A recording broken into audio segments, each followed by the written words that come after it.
Untuk Indonesia perjuangan. Ya, fenomena caleg artis yang memperoleh suara melejit dari penghitungan suara sementara KPU RI. Kita sore ini, saudara, berbincang dengan caleg PDI Perjuangan Dapil DKI Jakarta 2, ada Once Mekel, dan juga Gun-Gun Herianto, Direktur Eksekutif The Political Literacy. Selamat petang, Mas Once, Kang Gun-Gun. Selamat petang, Halo. baik. Baik, Mas Once dengan Ibrahim dari Studio Kompas TV, bagaimana pemantauan rekapitulasi sementara? Berapa sih saat ini, Mas Once, suara yang Anda peroleh di situs KPU? Terima kasih.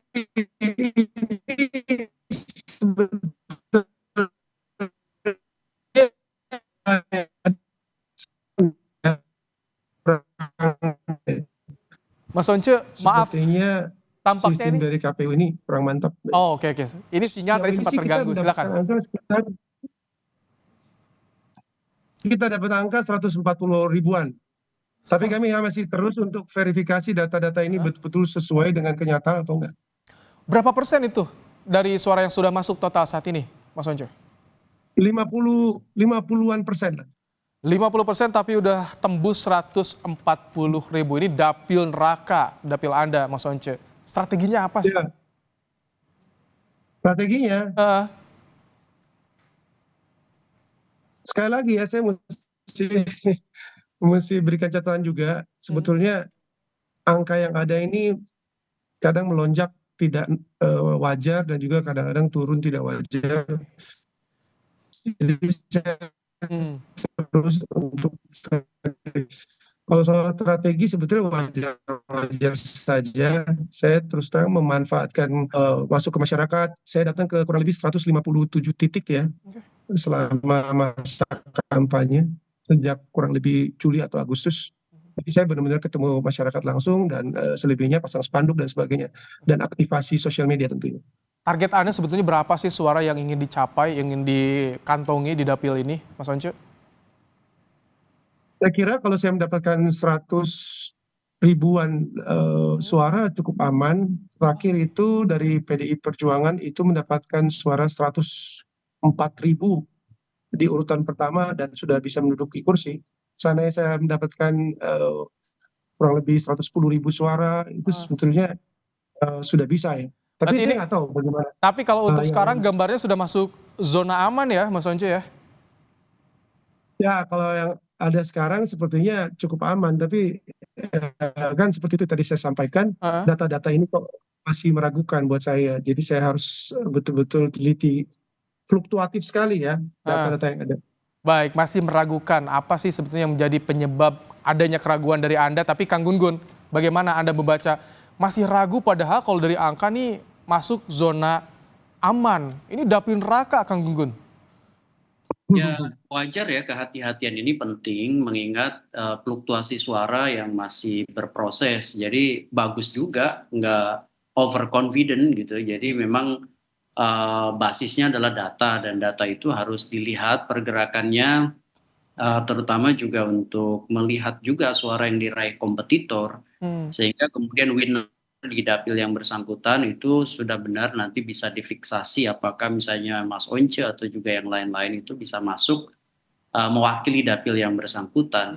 Ya memang ini kan sekarang proses rekapitulasi ini menjadi satu tahapan lain yang penting untuk diantisipasi, dikawal oleh seluruh yang bertarung di daerah pemilihan supaya kemudian tidak merugikan ya, karena banyak saja pasti oknum, kemudian banyak juga kesalahan teknis, banyak juga kemudian proses-proses yang kerap kali tidak boleh abai dengan pemantauan ya, karena ini proses yang masih sedang berlangsung, Bang. Oke, Mas Once, challenge bagi Anda apa sih ketika ini jadi newcomers akan menuju Senayan, Mas Once? Apa maksudnya pertanyaannya? Challenge-nya, tantangan Anda kan sebagai selebritas tentu berbeda jauh nanti ketika terjun langsung sebagai parlemen nih.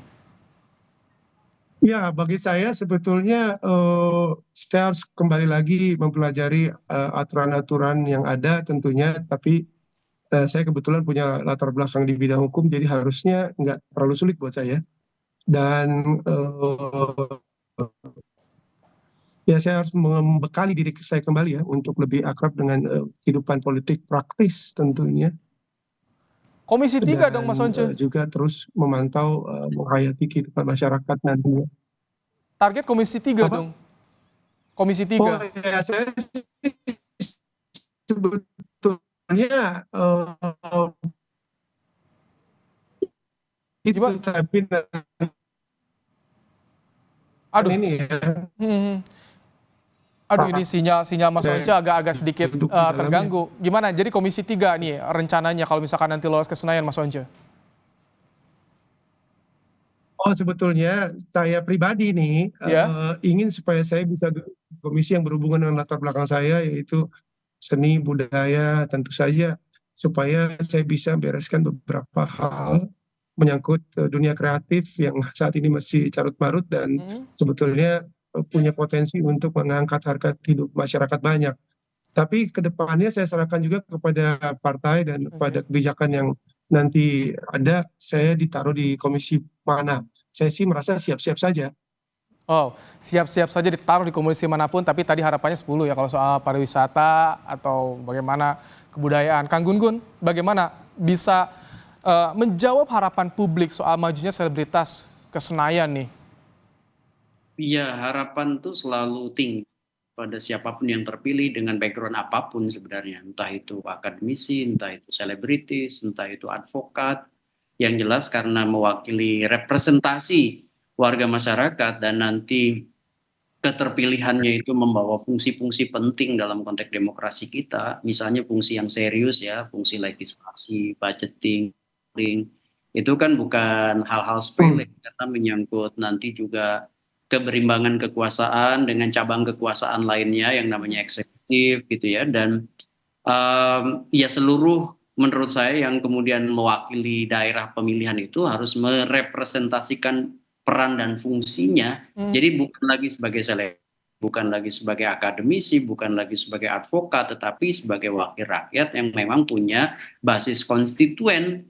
Dan memang begini, Kang Baim, ya, menurut saya para selebriti itu punya satu kelebihan sedari awal yang namanya popularity ya. Dan proses popularity itu kan memang tidak seluruh orang bisa mengkonversikannya menjadi electability. Karena tidak semua juga selebriti tingkat apa namanya likability dan acceptability-nya itu tinggi. Tetapi kemudian mereka yang terpilih berarti ada sesuatu dalam konteks keterpilihannya itu yang cocok dengan basis konstituennya. Contohnya misalnya ya pendekatan-pendekatan micro targeting ya atau berbasis daerah pemilihan, door to door campaign-nya mungkin cocok, pas, dan Iya. kemudian menghantarkan mereka menjadi calon anggota legislatif, kemudian menjadi anggota legislatif yang dilantik, dan itu sejak itu maka menurut saya yang paling penting itu adalah transformasi sebagai professional politician yang kemudian perlu mengupgrade ya Oke. peran dan fungsinya bukan lagi sebagai individu tetapi memang mewakili basis konstituen. Mewakili basis konstituen. Mas Once, khawatir nggak sih dengan adanya stereotip soal artis nyalek modalnya famous atau terkenal dan juga tampang. Bagaimana Anda menjawab itu, Mas Once? Saya biasanya menjawabnya begini, ini kan kita hidup di dalam negara demokrasi ya, ada prinsip keterwakilan. Masa sih kita wakilnya sama semua orangnya? Kan nggak begitu. Oke. Jadi prinsip keterwakilan itu buat saya wajar. Kebetulan saya berasal dari wilayah eh, dunia kreatif, ekonomi kreatif, khususnya musik.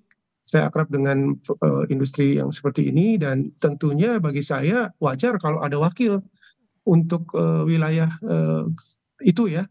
Dan bagi saya penting sekali ketika Anda menjadi wakil, Anda benar-benar mengerti seluk-beluk dan apa yang memang diperjuangkan di situ, bukan hanya menyangkut pergulatan soal pasal-pasal yang normatif dan sebagainya, tapi betul-betul akrab terhadap apa yang menjadi permasalahan yang real dalam masyarakat. Oke. Dan saya tidak merasa bahwa itu satu kekurangan atau apa itu ketika seorang artis itu menjadi wakil rakyat. Saya pikir memang itu satu keuntungan. Namun juga memang jumlahnya nggak terlalu banyak kok ketimbang dari profesi lainnya. Balik lagi, sehingga saya selalu berpikir satu hal yang wajar bahwa di negara demokrasi ada keterwakilan. Prinsip itu harus dipegang, betul. Oke, terima kasih Mas Once untuk waktunya di Kompas Petang yang saat ini juga masih menunggu, masih memantau rekapitulasi di KPU, dan terima kasih juga Kang Gun Gun telah menyampaikan pandangannya dalam Kompas Petang sore hari ini. Sehat selalu.